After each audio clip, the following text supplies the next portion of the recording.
It's time for the Daily Stand Up Podcast presented by Agile Dad with your host, Lee Henson. Without any further ado, let's get started. I recently received a nice email from my dear friend Mike Cohn. I swear, every week I get a great email from this guy, and I love to share it with you. So this week I'm going to share another.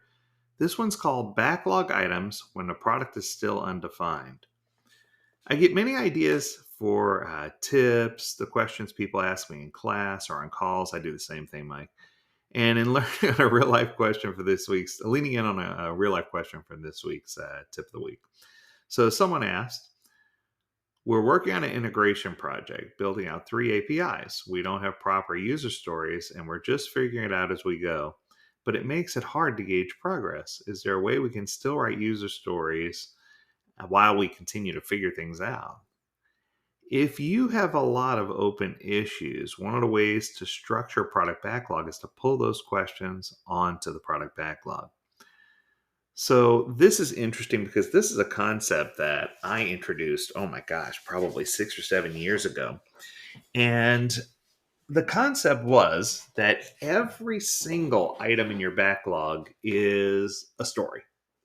So I'm going to say it again. Every item is a story. They're all just different types. Some of those stories are enablers to help you do something else. Some of those stories are research stories. Some of those are actual physical enhancements or improvements to the product. Some of those are enablements. Some of those are defects. Some of those are. So I guess what I'm trying to say is, in my world, the story is a noun and the type of story is an adjective.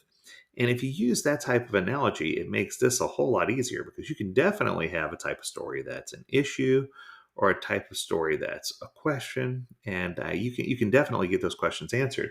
I think the key is trying to time box those. I hope I'm not jumping too far ahead of myself here because you don't want people doing endless research, for example. So let's see what it's got here. So he goes on to say, issues as backlog items. He says issues are not ideal as backlog items, but they can help keep the teams going. For example, maybe you have the following 2 issues, and you need to solve these before you can get started building a new working product. We want to understand how to approach XYZ problem, or we want to evaluate 4 alternatives and choose the best approach. You need to put those onto your product backlog. You may recall from a previous product backlog tip sometime last month that we don't normally want to include issues or questions on the backlog since they're not true backlog items, because neither of those help add value to delivering, or it doesn't say add values, because neither deliver a finished working product. Instead, they're decisions that the team needs to make in order to begin delivering product backlog items. Sometimes that's just where the project is, and in that case, these should be part of the product backlog. I'm going to pause there. I very rarely deviate from Mike at all. Usually, when we teach things, we are in the same vein completely. Here, I'm going to say there's absolutely nothing wrong with having a research backlog item as long as it's time boxed. There's nothing wrong with having an enabler as long as it's time blocked.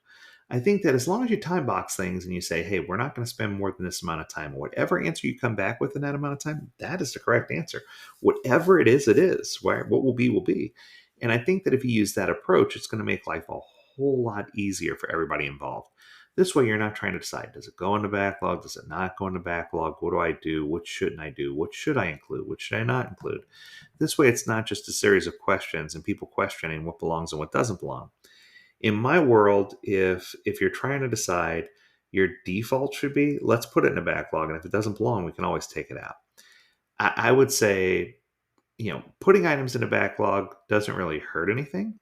Now, the interesting piece here is what I said almost intuitively without reading, from the note that he sent.